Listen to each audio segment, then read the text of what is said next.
ভাইরা আমার নজনেরা, যুবকেরা, ছেলেরা, বাচ্চারা, পর্দানাসীনা মা ও বোনেরা, আলোচনা বোঝো। আল্লাহ নবী তো জানে বাদশাহ হাবিবুল্লাহকে, নবী জনাবে মুহাম্মদুর রাসূলুল্লাহকে সাল্লাল্লাহু আলাইহি ওয়াসাল্লাম পাক জবানে জানালেন, ও আমার সাহাবীরা, আমি রাসূলুল্লাহকে সাল্লাল্লাহু আলাইহি ওয়াসাল্লাম মেরাজের রাত্রিতে আল্লাহ পাক আল্লাহ তাআলা যখন আমাকে অনুমতি দেয়া হয়েছিল, হুকুম করেছিলেন, আল্লাহ হাবিব আমার জান্নাত এবং জাহান্নামের নমুনা আপনি দেখে যান, আমার জান্নাত এবং জাহান্নামের নমুনা আপনি দেখে যান। আল্লাহর ফেরেশতা জিবরাইল আলাইহিস সালামকে আমি বলেছিলাম, ও জিবরিল, আমি জাহান্নামটাকে দেখতে চাই। জাহান্নাম বড় কঠিন কঠিন জায়গা, ওই জাহান্নামটা একবার আমাকে দেখাবেন চলো। জিবরাইল আলাইহিস সালামকে সঙ্গে নিয়ে আমি আল্লাহর আযাবে জাহান্নামটা গিয়ে দেখলাম, বেশি বেশি নারীরা জাহান্নামী, নারীদেরকে জাহান্নামের ভিতরে রাখা আছে। আমি জিবরাইল আলাইহিস সালামকে প্রশ্ন করলাম, ইয়া আখি জিবরিল আমিন, মানাহা উলাই, ও ভাই জিবরিল আমিন, এরা কারা, এদেরকে কেন বেশি জাহান্নামে রাখা হলো? প্রিয় জিবরিল আলাইহিস সালাম জানায়, ইয়া রাসূলুল্লাহ, হাবিবাল্লাহ, এমন একটা দিন আসবে আপনার উম্মতিদের ভিতর থেকে নারীরা বেশি পৃথিবীর জমিনে অশ্লীলতায় জড়িয়ে পড়বে। নারী জাতিকে আল্লাহ ইজ্জত আপনার ওসিলায় আল্লাহ পাক দিয়ে দেবে, কিন্তু ইজ্জতের তারা ধাজ্জিয়া উড়িয়ে দেবে। সমাজের বুকে তারা নিজেদেরকে মডিফাই করতে করতে নিজের ইজ্জতটা আবার পুরুষের পায়ের নিচে আনবে। নারী জাতিদের জন্য এই পৃথিবীর সমস্ত পুরুষগুলো আবার ফিতনায় জড়িয়ে যাবে। ইয়া রাসূলুল্লাহ, ইয়া হাবিবাল্লাহ, হুজুর বেয়াদবি নেবেন না। আপনার উম্মতিদের ভিতর থেকে এমন কিছু নারী বার হবে, পৃথিবীর জমিনে তাদের সৌন্দর্যটাকে হেজাবের দ্বারা আব্রু করে রাখবে না, বরঞ্চ তারা নিজের চেহারা রূপকে দেখানোর জন্য সেজে গুজে রাস্তাতে ঘুরবে। এটা শুরু হয়েছে না, হয়নি? এই একটা জলসা করে এলাম আমি এই বানিয়াড়ায়, রাস্তায় যেন মনে হচ্ছে খদ্দির ধরতে দাঁড়িয়ে এসব। কি ধরতে? এই চুপ করে থাকলে হবে না।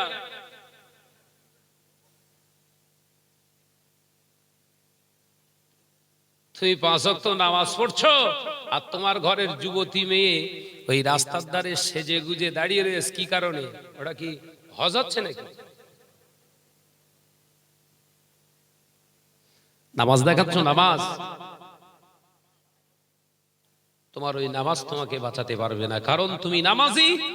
তুমি নামাজি এটা যেমন সত্য, তোমার নামটা ওই দায়ুসদের দপ্তরে লেখা হয়ে গেছে।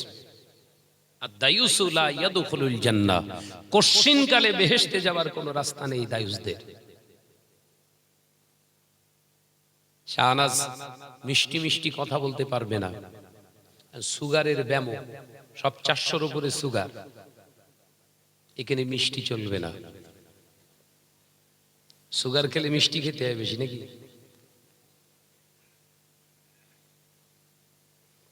সমাজ যাচ্ছে রসতলে আর আমরা হুজুরা গা বুলিয়ে কথা বলি।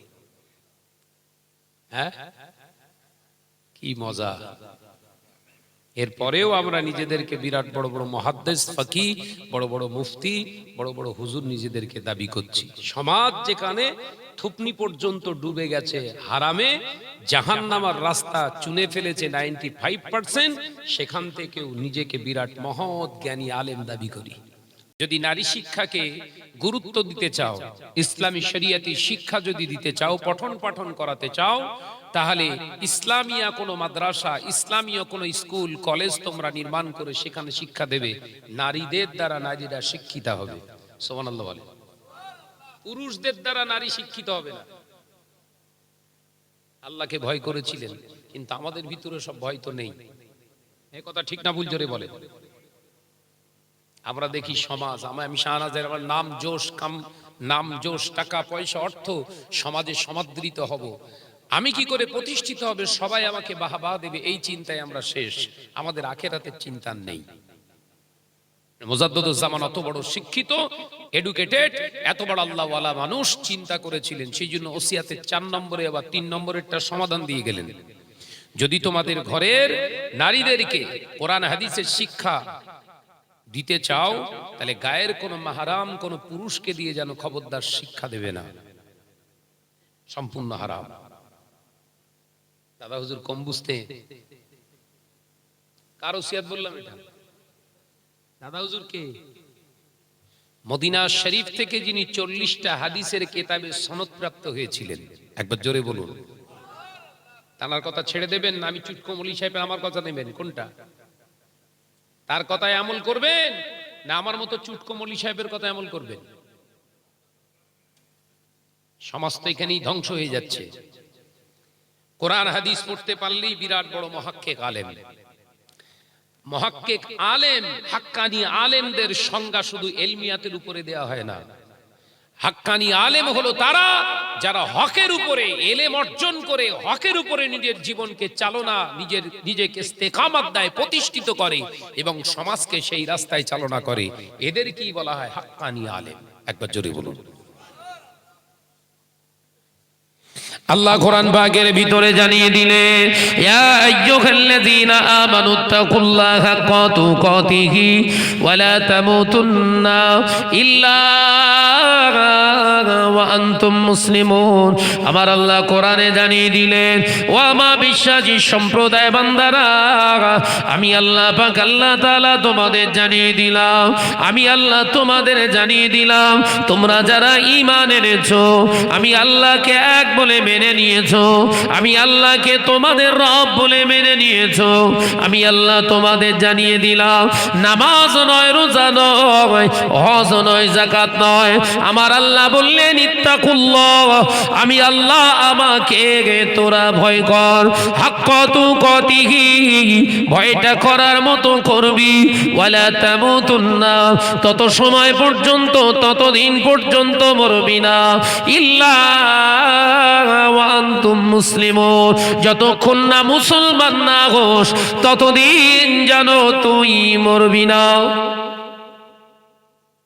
ইমানদার হওয়া সহজ, মুসলমান হওয়া কঠিন। এখন ইমানদারের হুড়ুড়ি চলছে, ওই জন্য সুদখোর ভর্তি। কথা বুঝতে পারছেন না নাকি? ছেলে গোয়ালিয়ায় আপনারা বসবাস করেন আর আমি বসবাস করি না। আমি আপনাদেরকে বলে যাচ্ছি, কালকে এটা নিয়ে একটু ইন্টারফেয়ার করুন, এটা নিয়ে একটু অ্যানালাইসিস করুন, হিউম্যানিটি আত্মসমীক্ষা করুন। 95% ঘরে সুদ ঢুকে গেছে। কথা বলছেন না কেন? ওই যারা চিল্লাচিল্লি করছিল সব সদস্য চুপ করেছেন কেন? ওরা ভয় করতো। আজ থেকে 35 বছর আগে এলাকায় মাওলানা আলেম হুজুররা আসলে ভয়ে কেউ ফাঁকায় বেরোতো না। কথা বলে না। আজ থেকে 35-40 বছর আগে এলাকায় আলেমেরা ওয়াজ নসিহত করতে আসতেন। এলাকায় আসতেন বড় হুজুর, এলাকায় আসতেন মেজো হুজুর, এলাকায় আসতেন ছোট হুজুর, এলাকায় আসতেন মেজলা হুজুর, এলাকায় আসতেন সেজলা হুজুর, ন হুজুর। এই সব হুজুরদের আগমন ঘটলে মহিলারা ভয়ে কেউ ফাঁকায় বের হতো না, কারণ তারা দুনিয়া এবং আখেরাতের আলেম ছিলেন। একবার জোরে বলুন, একবার জোরে বলে। শুধু শুনবে ছেলে গোয়ালিয়াতে আজকে কত তারিখ? 12ই মাঘ জলসা আছে, ব্যানার টাঙানো হয়ে যাবে, মহিলা পুরো পরিষ্কার। আজকে বিকাল থেকে মহিলাদের লাইন ছিল না। কারণটা কি?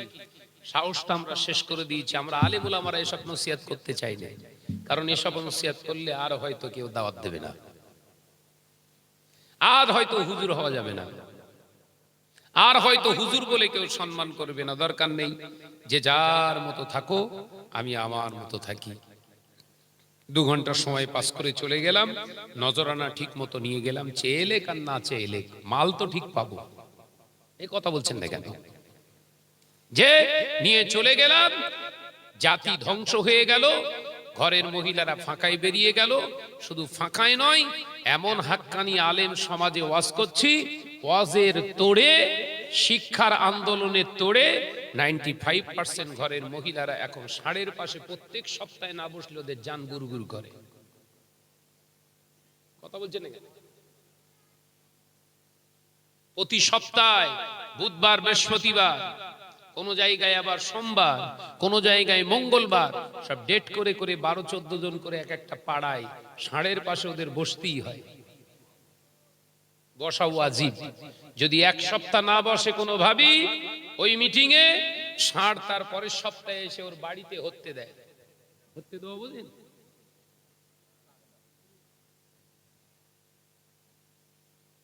তাহলে কি উন্নতি হয়েছে বুঝতে পেরেছেন তো?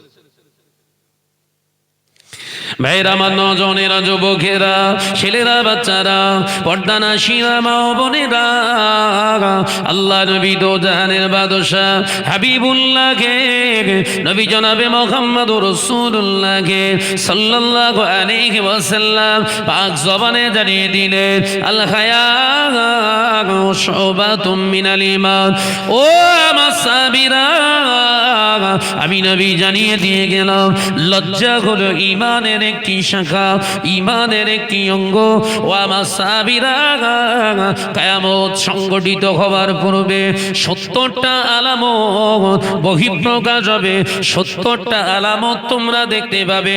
তার ভিতরে একটা, ওই 70টার ভিতরে একটা আলামত হলো নারীর ভিতরে আর কোনো লজ্জা থাকবে না, পুরুষের ভিতরে আর কোনো লজ্জা থাকবে না।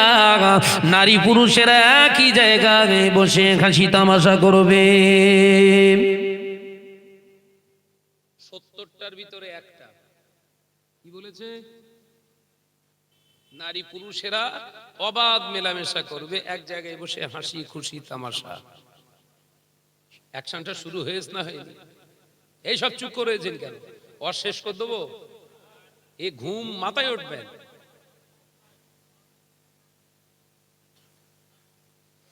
ভাইরা, আমার নজনেরা, যুবকেরা, ছেলেরা, বাচ্চারা, পর্দানাশীরা, মা ও বোনেরা, আলোচনা বোঝো। আল্লাহ নবী দো জাহানের বাদশা হাবিবুল্লাহকে, নবী জনাবে মুহাম্মদুর রাসূলুল্লাহকে সাল্লাল্লাহু আলাইহি ওয়াসাল্লাম পাক জবানে জানালেন, ও আমার সাহাবীরা, আমি রাসূলুল্লাহকে সাল্লাল্লাহু আলাইহি ওয়াসাল্লাম মেরাজের রাত্রিতে আল্লাহ পাক, আল্লাহ তাআলা যখন আমাকে অনুমতি দেয়া হয়েছিল, হুকুম করেছিলেন, আল্লাহ হাবিব, আমার জান্নাত এবং জাহান্নামের নমুনা আপনি দেখে যান, আমার জান্নাত এবং জাহান্নামের নমুনা আপনি দেখে যান। আল্লাহর ফেরেশতা জিবরাইল আলাইহিস সালামকে আমি বলেছিলাম, ও জিবরিল, আমি জাহান্নামটাকে দেখতে চাই। জাহান্নাম বড় কঠিন, কঠিন জায়গা। ওই জাহান্নামটা একবার আমাকে দেখাবেন চলো।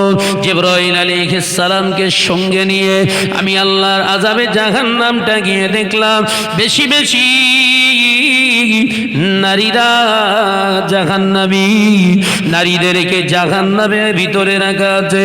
আমি জিবরাইল আলাইহিস সালামকে প্রশ্ন করলাম, ইয়া আখি জিবরিল আমিন, মানাহা উলাই, ও ভাই জিবরিল আমিন, এরা কারা? এদেরকে কেন বেশি জাহান্নামে রাখা হলো?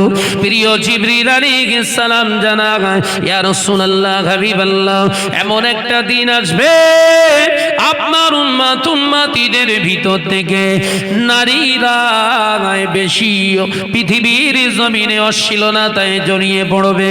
নারী জাতিকে আল্লাহ ইজ্জত আপনার ওসিলায় আল্লাহ পাক দিয়ে দেবে, কিন্তু ইজ্জতের তারা ধাজ্জিয়া উড়িয়ে দেবে। সমাজের বুকে তারা নিজেদেরকে মডিফাই করতে করতে নিজের ইজ্জতটা আবার পুরুষের পায়ের নিচে আনবে। নারী জাতিদের জন্য এই পৃথিবীর সমস্ত পুরুষগুলো আবার ফিতনায় জড়িয়ে যাবে। ইয়া রাসূলুল্লাহ, ইয়া হাবিবাল্লাহ, হুজুর বেয়াদবি নেবেন না। আপনার উম্মত উম্মতিদের ভিতর থেকে এমন কিছু নারী বার হবে পৃথিবীর জমিনে তাদের সৌন্দর্যটাকে হেজাবের দ্বারা আব্রু করে রাখবে না, বরঞ্চ তারা নিজের চেহারা রূপকে দেখানোর জন্য সেজে গুজে রাস্তাতে ঘুরবে। এটা শুরু হয়েছে না হয়নি? এই একটা জলসা করে এলাম আমি এই বানিয়াড়ায়, রাস্তায় যেন মনে হচ্ছে খদ্দের ধরতে দাঁড়িয়ে রয়েছে। কি ধরতে? এই চুপ করে থাকলে হবে না।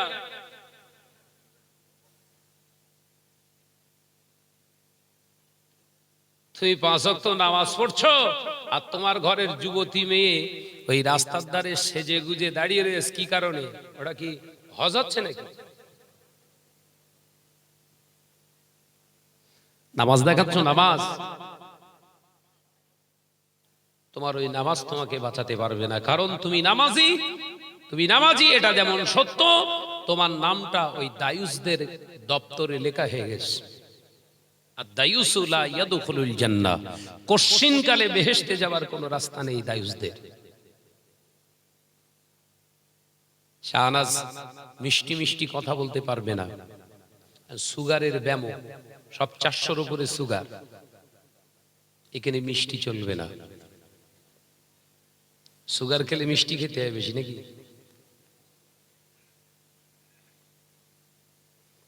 সমাজ যাচ্ছে রসতলে আর আমরা হুজুরা গা বুলিয়ে কথা বলি। হ্যাঁ, কি মজা। এরপরেও আমরা নিজেদেরকে বিরাট বড় বড় মুহাদ্দিস, ফকিহ, বড় বড় মুফতি, বড় বড় হুজুর নিজেদেরকে দাবি করছি। সমাজ যেখানে থুপনি পর্যন্ত ডুবে গেছে হারামে, জাহান্নামের রাস্তা চুনে ফেলেছে 95%, সেখান থেকেও নিজেকে বিরাট মহৎ জ্ঞানী আলেম দাবি করি। লজ্জা থাকার দরকার।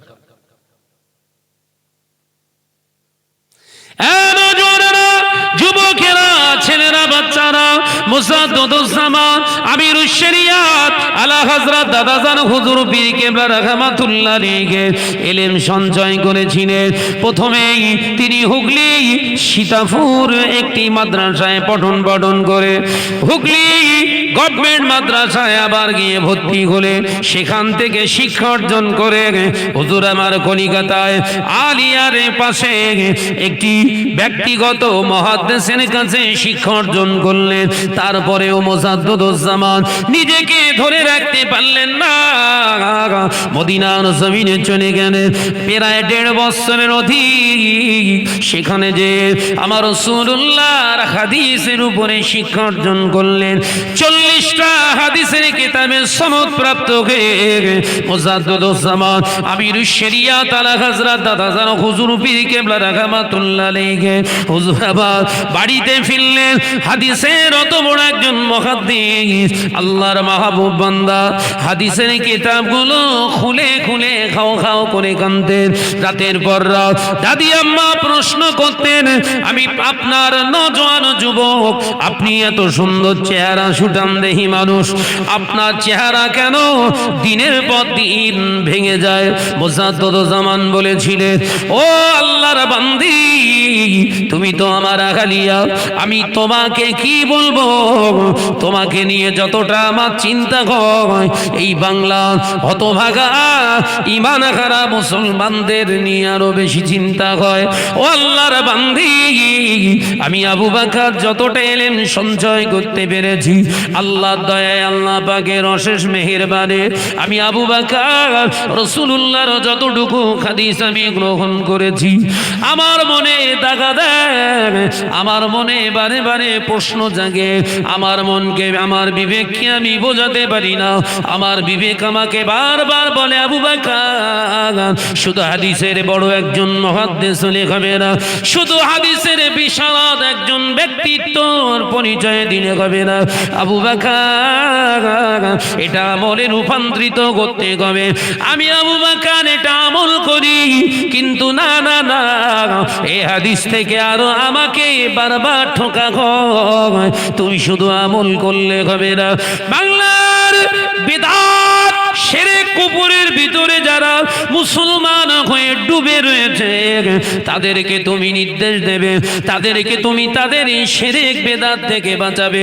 বাবা আবু বকর তুমি নিজেকে লুকিয়ে রেখো না, সেই জন্য আল্লাহর কাছে রোনাজারি করি, রাতের অন্ধকারে আল্লাহর কাছে দোয়া চাই, আল্লাহ আমি আবু বকরকে সেই ক্ষমতা তুমি দান করো যতটুকু তোমার দ্বারা তোমার হাবিবের পবিত্র বাণী আমি শিখেছি সেটা জানো বাংলার মানুষের জন্য দিয়ে যেতে পারি। একবার জোরে হবে না? হুজুর হওয়ার জন্য হাদিস শিখিনি বলো?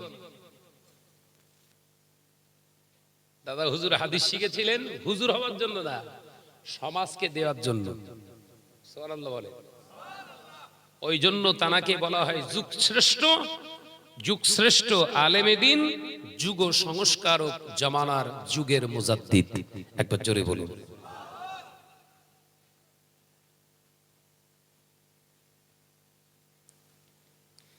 দাদা হুজুর পীর কেবলা রাহমাতুল্লাহ আলাইহি প্রথম মাদ্রাসা প্রতিষ্ঠিত করলেন, প্রথম এট ফার্স্ট মাদ্রাসা প্রতিষ্ঠিত করলেন এই জলসা।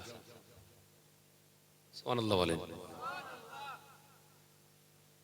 জলসা শুনবে না, জলসা করবে না, দাদা হুজুর পীর কেবলার বিভিন্ন রকমের ওজোর দেয়া হচ্ছে। আসুন না এক জায়গায় বসি, একটু জলসা আমি করব, আপনারা শুনবেন দ্বীনের কথা, শরিয়াতের কথা। কাজ আগে কাজ। দাদা হুজুরকে কি বলছে? কাজ আগে। কাজ না করলে খাওয়া হবে না। জলসা শুনিয়ে খাওয়া হবে নাকি? কারা বলছে? মুসলমান। কোন মুসলমান? কাঁসা মেরে ধুতি পরে। এই লুঙ্গি পরা শিখিয়েছে কে? এই অবদান কার? এই লুঙ্গি পরা শিখিয়েছে বাংলার মুসলমানদের মুজাদ্দিদুজ্জামান দাদা হুজুর। একবার জোরে বলে। শত চেষ্টা করলে এই অবদানের হক আদায় করতে পারবেন না। দাদা হুজুর সম্পর্কে কতটুকু জ্ঞান লাভ করেছো? যুবকেরা, ছেলেরা, বাচ্চারা, পর্দানাসীনা মা বোনেরা, ছেলে গোয়ালিয়ারা, মুসলমানেরা, মুজাদ্দিদুজ্জামান আমিরুশ শরিয়াত আলা হযরত দাদা হুজুর পীর কেবলা রাহমাতুল্লাহ আলাইহি গ্রামে গ্রামে, ডিস্ট্রিক্টে ডিস্ট্রিক্টে, জেলায় জেলায় গিয়ে গিয়ে ওয়াজ নসিহত করতে লাগলেন। এই নওজওয়ানেরা, যুবকেরা, মুজাদ্দিদুজ্জামানের ওয়াজ ছিল শুধু মাথায় বলানো কথা নয়, হাত বলানো কথা নয়। মুজাদ্দিদুজ্জামান বাংলার জমিনে হারামের বিরুদ্ধে তিনি ওয়াজ শুরু করেছিলেন, নাজায়েজের বিরুদ্ধে ওয়াজ করেছিলেন, বাতিলের বিরুদ্ধে তিনি ওয়াজ শুরু করেছিলেন। মুজাদ্দিদুজ্জামান আমিরুশ শরিয়াত আলা হযরত দাদা জানো হুজুর পীর কেবলা রাহমাতুল্লাহ আলাইহি বেদাতীদের বিরুদ্ধে ওয়াজ শুরু করলেন। এ নওজওয়ানেরা, যুবকেরা, ছেলেরা, বাচ্চারা, মুজাদ্দিদুজ্জামান আমিরুশ শরিয়াত আলা হযরত দাদা জানো হুজুর পীর কেবলা প্রথমে নিজে জলসা দিতে বলেছিলেন, নিজে জলসা মাহফিলের আয়োজন করতে বলেছিলেন। কিন্তু একটা সময় দেখা যায় দাদা হুজুর পীর কেবলার ওয়াজ নসিহত শোনার জন্য ওই শিরক বেদাত করনেওয়ালা মুসলমানগুলোই দাদা হুজুরকে ইনভাইট করে নিয়ে যেতে লাগলে।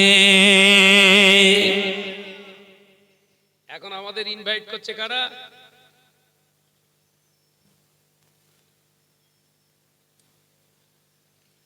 যারা আমাদেরকে দাওয়াত করে, এদের নিয়েও যদি আমরা ওয়াজ করতাম, অন্তত কমিটির দুটো ছেলে পরিবর্তন হলে কিয়ামতের দিন অন্তত জবাব দেয়া যেত না যারা দাওয়াত করেছে এরাও তো পরিবর্তন একটু হয়েছে। আল্লাহ এদের নিয়েও ওয়াজ নেই। গাঁজাখোর, মদখোর, বেনামাজি, দাঁড়িয়ে মোতা, শুনতে খারাপ লাগে তাই না? দাঁড়িয়ে পেশাব করনেওয়ালা ব্যক্তি কিভাবে পোশাক পরতে হয়, কোন পর্যন্ত হালাল, কোন পর্যন্ত হারাম, এদের জ্ঞান নেই। এদের নিয়ে যদি অন্তত নসিহত গুলো করতাম তাহলে অন্তত এরাও বেঁচে যেত। কিন্তু এসব আজ আছে? এই কথা বলছেন না কেন? বেনামাজিরা, গাঁজাখোর, সুদখোর, লটারিখোর, মদখোররা দাওয়াত দিল, ওসব নিয়ে একদম মজ হবে না। একটা কাহিনী ধরো, A to Z ঝেড়ে দিয়ে 2 ঘন্টা পাস, চল 80 বছর আবার হবে। কথা বলছেন না কেন? আবার কিছু বক্তা বেরিয়েছে, কোরআনের আয়াত নাম্বার দিয়ে, আয়াত নাম্বার, পৃষ্ঠা নাম্বার, লাইন নাম্বার, সূরার নাম, রুকু নাম্বার ফটফট ফটফট করে বলে দিয়ে সুন্দর করে তার এই অনুবাদটা বলে দিয়ে বেরিয়ে গেল। 2 ঘন্টা শেষ। 2 ঘন্টা শেষে জিজ্ঞাসা করা হচ্ছে যে হুজুর আপনি কত বছর পড়াশোনা করেছেন? হুজুর বলছে 16 বছর। 16 বছর পড়াশোনা করলেন, 6666টা আয়াতের তাফসীর শিখলেন আপনি। কত বছরে? 16 বছরে। 16 বছরে 6666টা আয়াত আপনি শিখলেন, আর একদিনে আমাদের 30টা আয়াত বুঝিয়ে দিয়ে গেলেন। আমাদের মাথায় ঢুকবে কি করে? তখন হুজুর টেনশনে পড়ে গেলেন, এই চালাকি তো কেউ ধরিনি, হঠাৎ করে ধরে ফেললো কি করে? আমাদের চিটিংবাজি কারবার ছিল কোরআনের উপর দিয়ে, এটা তো কারোর ধরার ক্ষমতা ছিল না। এ তাহলে কার অশ্বলে? শাহনাজের অশ্বলে। তাই শাহনাজকে ইন্ডিকেট করে উল্টো পাল্টা মন্তব্য ছড়িয়ে দাও, সমাজ বিষিয়ে গেলে শাহনাজ আর পয়েন্ট ধরে ধরে কথা বলবে না, ওর দাওয়াত বন্ধ, আমার দাওয়াত অলরেডি চালু থাকবে। এই যে প্রতিহিংসা পরায়ণ নীতি নিয়ে যে আলেমগুলো আজকে সমাজে স্টেজ ধরে সমাজে ফিতনা ছড়াচ্ছে, বিনা হিসাবে লা হিসাবা ফাদলাহু ফিন্নার, কিয়ামতের দিন এদের হিসাব হবে না, ঠ্যাং ধরবে, জাহান্নামে ফেলবে। যে হুজুরকে জিজ্ঞাসা করছি, হুজুর 6666টি আয়াত আল্লাহ নাযিল করেছেন তার হাবিবের উপরে জিবরাইল আলাইহিস সালামের মাধ্যমে, তাই তো? বলে হ্যাঁ। 22 বছর 6 মাস 14 দিন লাগবে কেন? আল্লাহ তো কোরআন ডাইরেক্ট মেরে দেবে। কথা ঠিক না বুঝতে পারে? বুঝতে পারে না তো। আল্লাহ নাযিল করছে, একসঙ্গে তো হাবিবকে দিয়ে দিতে পারতেন। কেন 8395 দিন ধরে কোরআন অবতরণ হয়েছে? 6666টি আয়াত 6666 দিনই দিতে পারত তো। হুজুরের কথা বলে চুপ করে, চিটিংবাজের গোড়া ধরে টেনতেছ তো। তুমি ক্লাসে হুজুর হওয়া শিখলে, তাফসীর করলো তোমার শিক্ষকরা, 2টো আয়াতের তাফসীরে একটা পিরিয়ড শেষ, আর তুমি 2 ঘন্টার ক্লাসে 15টা আয়াত দিয়ে কি করে এই সাধারণ মানুষগুলো কোরআনের ক জানে না তাদের মগজগুলো ধোলাই করছো। এ তোমার ব্যবসা না তো কি? লিল্লাহিয়াত। আলোচনা বুঝতে পারছেন? এই সমাজকে বোঝাচ্ছি বলেই শাহনাজ খারাপ। ভাইরা, আমার নজনেরা, যুবকেরা, ছেলেরা, বাচ্চারা, পর্দানাসীনা মা ও বোনেরা, আলোচনা বোঝো। আল্লাহ নবী দো জাহানের বাদশাহ হাবিবুল্লাহকে, নবী জনাবে মুহাম্মদুর রাসূলুল্লাহকে সকলে পড়ি সাল্লাল্লাহু আলাইহি ওয়াসাল্লাম। নবী আমার পাক জবানে জানিয়ে দিলেন, ও আমার সাহাবীরা, এমন একটা দিন আসবে, সময় আসবে, আমার উম্মতেরা ঘন ঘন মসজিদ বানাবে, উঁচু উঁচু মিনারওয়ালা মসজিদ তারা বানাবে। উম্মতেরা টাকার অভাব হবে না, ধনাঢ্য ব্যক্তি হয়ে যাবে। উম্মত আমার নামাজ পড়বে, রোজা করবে, হজ করবে, যাকাত দেবে, মসজিদ ভর্তি মুসল্লি দেখতে পাওয়া যাবে। বাবা সাহাবীরা, ইমানদার খুঁজে পাওয়া যাবে না। নামাজ পড়ছে কারা? আমার আওয়াজ বোঝা যাচ্ছে তো নাকি না? বিশ্বনবী কি বললেন? মসজিদগুলো হবে বিরাট বড় বড় ইমারত, বড় বড় শান শওকাত নকশাওয়ালা মসজিদ, মিনারওয়ালা মসজিদ বানাবে। মসজিদগুলো হবে দেখার মতো, বিউটিশিয়ান মসজিদ। মসজিদ ভর্তি মুসল্লি, দাড়িওয়ালা, টুপিওয়ালা, জুব্বাওয়ালা, হাজিওয়ালা, রোজাওয়ালা সব ভর্তি হয়ে যাবে, মসজিদ ভর্তি মুসল্লি, ইমানদার খুঁজে পাওয়া যাবে না। তাহলে নামাজ পড়ছে কারা? আল্লাহ নবী সাহাবীরা প্রশ্ন করলেন, ইয়া রাসূলুল্লাহ, হাবিবাল্লাহ, হুজুর হুজুর কারণটা কি? আল্লাহ নবী বললেন, বাবা সাহাবীরা, কারণ নাম্বার 1, আমার উম্মতের ঘরে ঘরে সুদ ঢুকে যাবে, আমার উম্মতেরা হারামখোর হয়ে যাবে। হারামটা খানা খাওয়ার কারণে, হারাম খাওয়ার কারণে, সুদ খাওয়ার কারণে ওদের অন্তর থেকে ঈমানের প্রথম ধাপ ইত্তাকুল্লাহ, আল্লাহর ভয়টা চিরতরে উঠে যাবে। আল্লাহর ভয়টা না থাকার কারণে ওরা আল্লাহকে আর ভয় পাবে না, মুসলমান আল্লাহকে আর ভয় করবে না।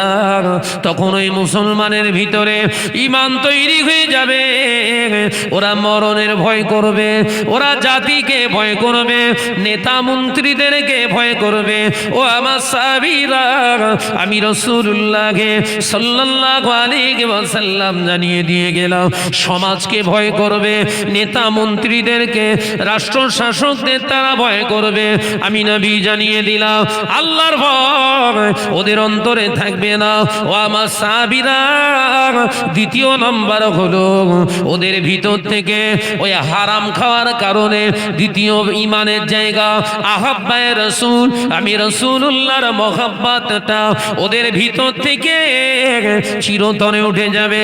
ওরা আমি রাসূলুল্লাহকে মহব্বত করবে না। আমার ভালোবাসা মহব্বত উঠে যাওয়ার কারণে স্বামী স্ত্রীর মহব্বতে হারাম কাজ করতে দ্বিধাবোধ করবে না। বিবি স্বামীর মহব্বতে হারাম কাজ করতে দ্বিধাবোধ করবে না। সন্তানের মায়া, আমি রাসূলুল্লাহর আদর্শ ভুলে গিয়ে হারাম কাজ করতে দ্বিধাবোধ করবে না।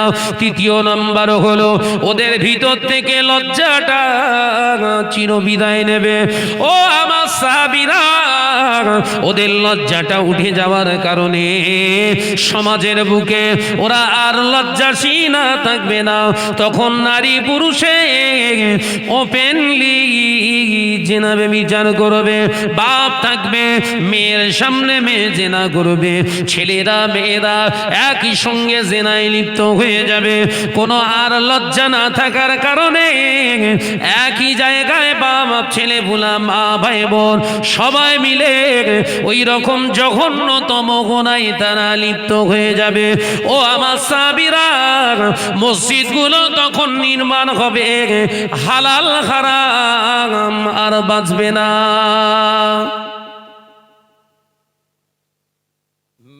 এগুলো লিতে পাচ্ছেন তো নাকি? উলো বাগানে মুক্ত ছড়ার বানা হচ্ছে। নবী বললেন, প্রথম নাম্বার কারণ, মুসলমানদের ঘরে ঘরে কি ঢুকবে? বলেন বলেন বলেন, সুদ ঢুকে যাবে।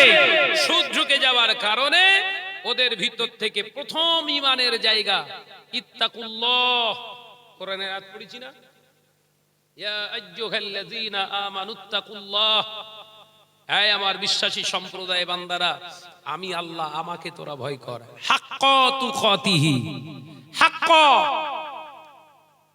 ভয়টা করার মতো করতে হবে। ভয় করাটা হচ্ছে ঈমান। একবার জোরে বলি। কিন্তু নবী বললেন, এই হারাম খাওয়ার কারণে ওদের ভিতর থেকে প্রথম ঈমানের জায়গা, সেটা কি? আল্লাহর ভয়টা সম্পূর্ণ শেষ হয়ে যাবে।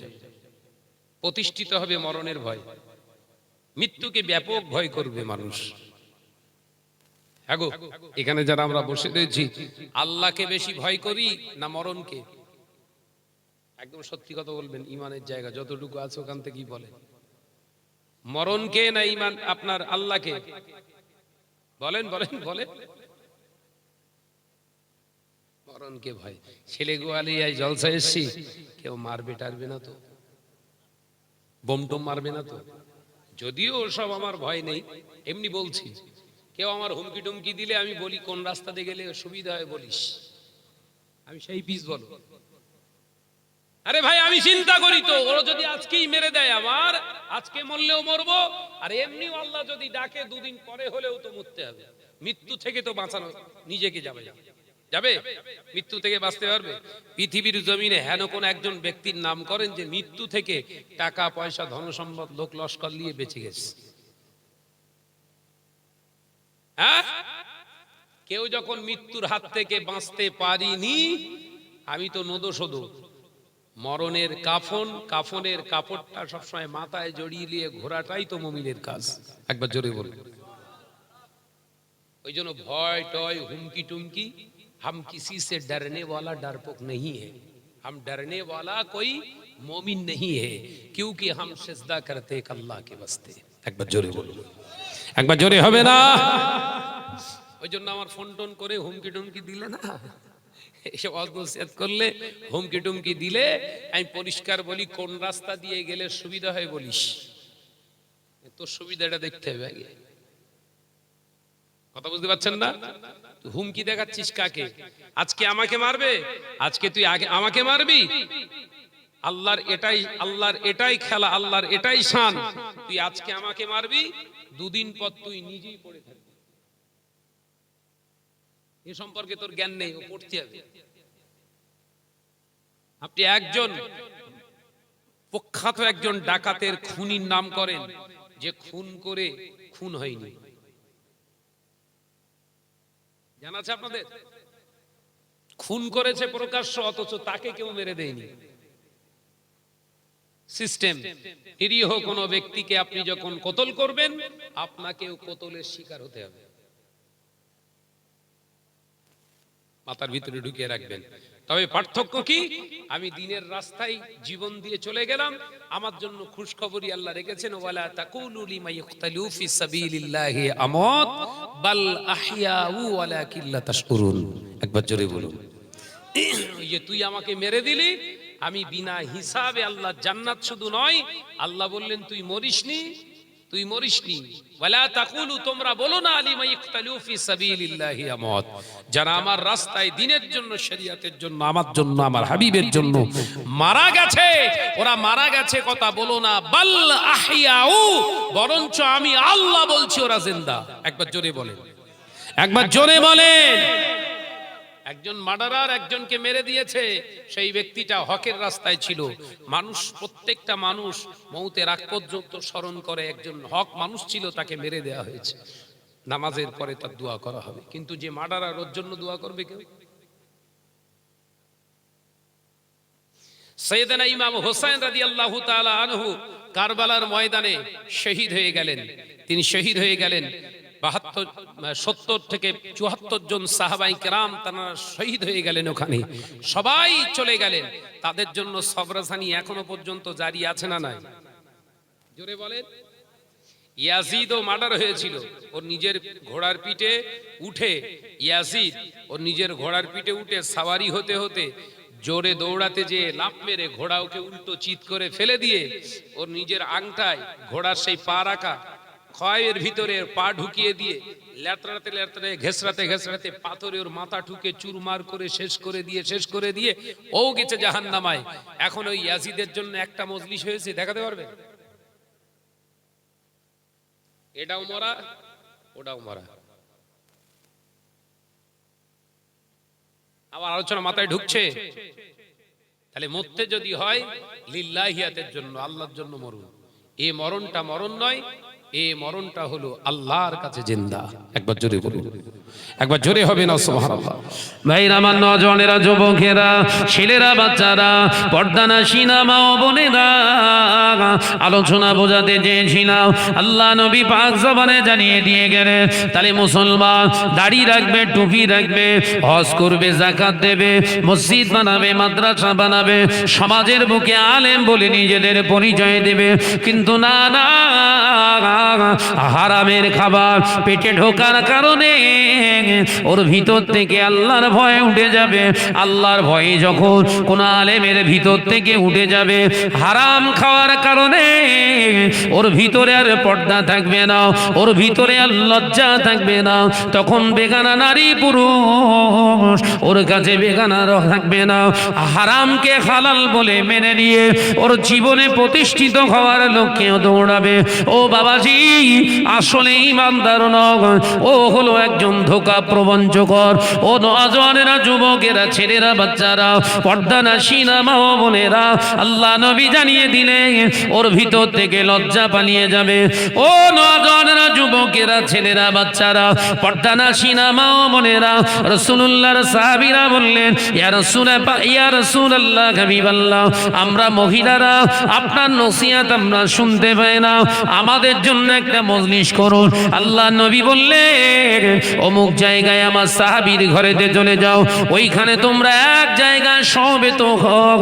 আমি নবী তোমাদেরকে পর্দার আড়াল থেকে একটা নিরিবিলি জায়গায় তোমাদের নসিহত দিতে চাই।